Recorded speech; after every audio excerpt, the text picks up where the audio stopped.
to my channel. My name is Misty. This is Stan. This is my husband. And today we're going to be asking him questions about his opinions on homeschooling. So the very first question, first, make sure you hit the subscribe button and the like button. I forgot that because you're here.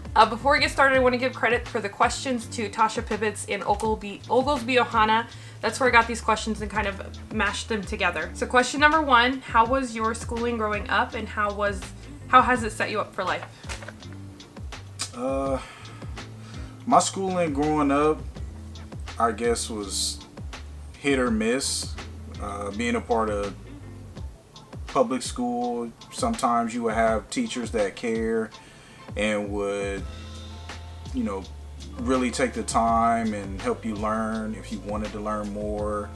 But then you also would have teachers who would just do their job and hand you little printed off handouts and have you fill those out, and that was the work you did. So that's which is really not learning, just doing what we call dittos back in the day. So it was kind of hit or miss. So I did have some great teachers who really gave me like a passion for writing, a passion for wanting to know more about science, but then also there was the teachers who just wanted to get a paycheck. So how it set me up for life is college was hard because I didn't know how to learn. I didn't know how to research. That was tough. I didn't really get that kind of background as a kid, and growing up in school, how to research and how to look for information and how to analyze curriculum as a student in a way that's going to help you so that you can do your work and get it done, but learn and actually get something out of it. So rough start early on as an adult. That's surprising to me about the college part. You're like a really smart guy, so I'm really surprised it was challenging for you. It was challenging, man. So yeah. I assumed it was easy for you, to be honest. Okay, so next question. What was your first initial thought when we first discussed homeschool? My first initial thought was, how will this work? And how can we ensure that our kids do get an education that will keep them ahead or on pace with other students, with kids their age, with their peers. So that was a concern of mine, but a small concern though. I mean, really, I was all for it, because I trust my wife, and I trust she's got a great background with kids. And I trust her skills and just researching and looking for stuff and finding the most fun things and the most informative things for our kids to do. And so I was happy. Not a lot of worries. I mean, the thing about if they're going to keep up, small worry. And some of those fears was put to rest as we really started researching and talking about it. Yeah. And when you were saying you trusted like the stuff that where I dealt with kids, you're talking about because I went to school for it and had a long working history. Yeah. So I haven't talked about it on here, but I do have an educational background on early childhood development. I worked with children for 6, 7, maybe 8 years for a while. Mm-hmm. So yeah, about that. In a learning setting. So what benefits do you now see in homeschooling? I think the huge benefit is the ability for our kids to learn at their own pace and to really discover what they like to learn and discover the things that they're into more. Whereas, in a public school setting, you're kind of just, it's kind of like the old adage when you, if you're like me, you grew up poor, you got a meal put in front of you and you just ate it. And so, like, that's how I kind of see public school. Like, it's a meal that someone gives you, that you have no say in, that you just have to eat it. And you're told, like, you're supposed to eat it because it's good for you and it's going to keep you alive. So you know, educationally, that's all right, let me do my work and get out of here. But so far, it's been a great experience, particularly for our oldest, Viviana, where she likes learning and she has a passion for learning, and she's discovering all of these things that she's interested in just by way of simply us giving her the opportunity to explore more, instead of just saying like, here's a chapter on birds, tell us every part of the bird by the end of the day. That works for some kids, but it doesn't work for every child. That's why I think we go hand in hand with that, because my thing is I hate standardizing education, because it has to be a one size fits all for the school to get their money, basically. And that's a big problem I have with it, because then you're not hitting any learning types other than the person who can be very analytical and critical. Yep. That was never me. That was me. I did school. fine in that. I got in trouble a lot in school because I wasn't that guy. I just couldn't. I couldn't sit still. Were you voted class clown? I was voted class. Yes, I was voted class clown in 5th grade. My mother was she was very disappointed, but she couldn't say nothing because I had all A's. So. What did I? In high school, I got best hair, best at storytelling, because I went to a school that was surrounded around learning to educate. And something else around education, I don't remember, but that's what I got. I don't think we did them in 5th grade. Do you support me homeschooling the girls? Yes, of course. That's it. Yeah. She's got my vote, guys. Okay, when it comes to biblical learning, which obviously gets left out of public school, how do you feel about this and why in homeschooling? What learning? Like biblical learning. Biblical learning. Well, I mean, from the perspective of just being a Christian, I think it's essential for us to incorporate that. I mean, because I don't think, and maybe this applies to anyone who subscribes to a religion.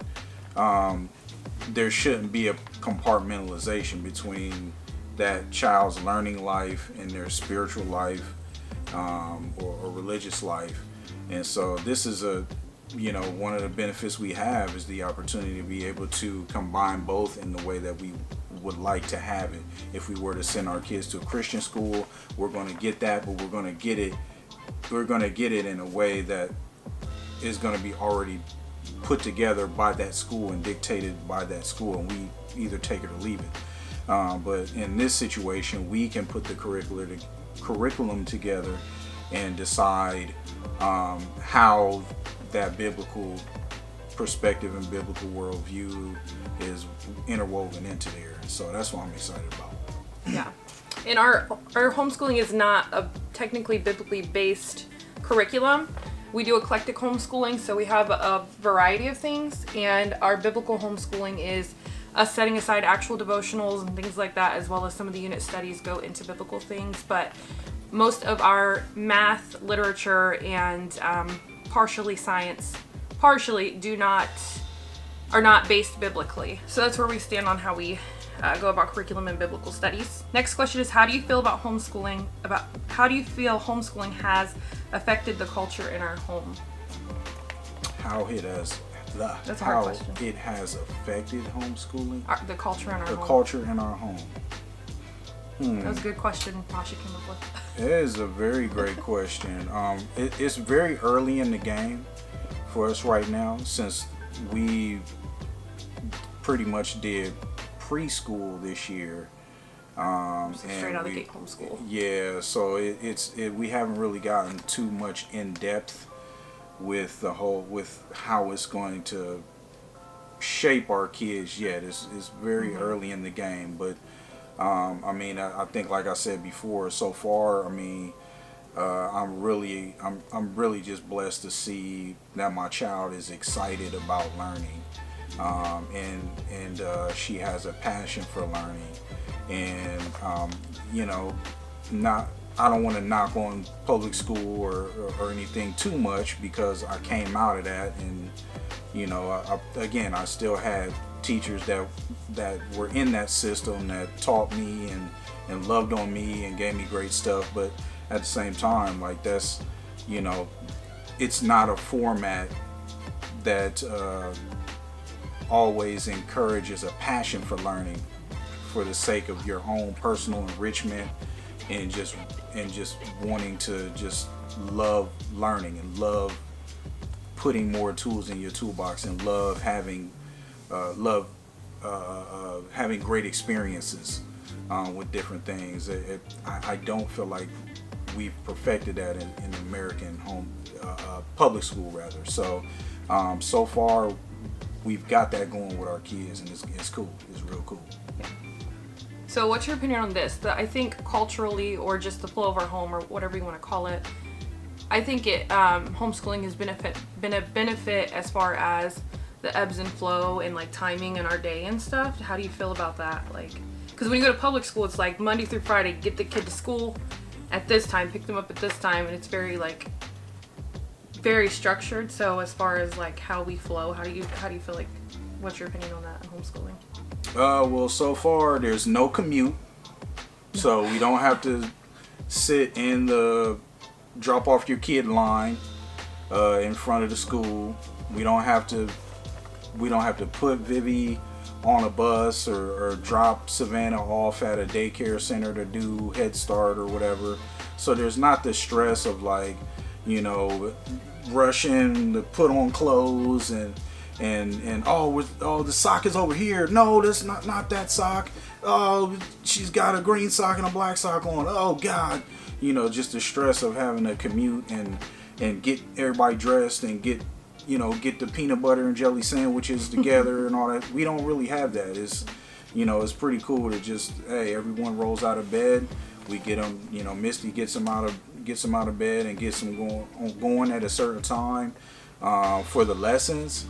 And then she goes through the curriculum, and then after that is, they go on to the next thing and the next thing, and it's pretty awesome, man. So the stress level as a parent is just, so far it's not there. Like it's not there, guys. Like you save gas money.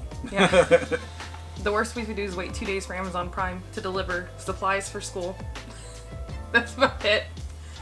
And on top of that, the benefit for the kids is they're getting one-on-one schooling, which means they don't need a full 8-hour day. And so school can be done by the time nap time rolls around. And the rest of their day is spent being a kid. So that's another really cool thing about it. All right, last question. Do you feel you play a role in our homeschooling journey? And I will say this year he is definitely going to be doing a lot more. But in general, do you feel like you play a role in our journey? Right now, no. Because I just haven't, I'm not a part of doing their lesson plans or anything of that nature. I have done some of them here and there.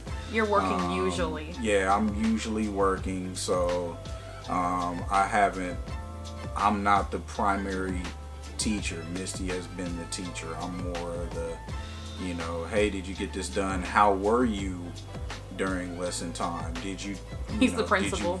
Did you follow mommy's directions? Did you pout? Did you try to hang it up and say you don't want to do it? Or what's happening? So I'm kind of like the principal. Like I'm the principal's office. So if things aren't going the way it should, and they're not acting right, I got to get some act right in them. So yeah. But this year he is going to be more involved. He will be actually helping us create some curriculum on parts that we just don't feel comfortable using already written curriculum. So yeah, we'll see how it goes. All right, that is all the questions. Do you think they were good questions? I thought they were pretty good. Yeah. Shout out to our question makers. Yeah, so I always link them down below. Oglesby Ohana and Tasha Pivots are the people that came up with these questions, and I kind of mashed them together to make one Q&A for him. So yeah. Word. All right.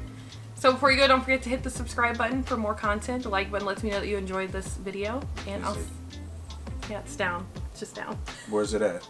I don't know from here. And I think it's reversed. She's gonna put it where my finger is, guys. There. Okay. And I'll see you guys in the next video. Have a good day. Bye. Peace.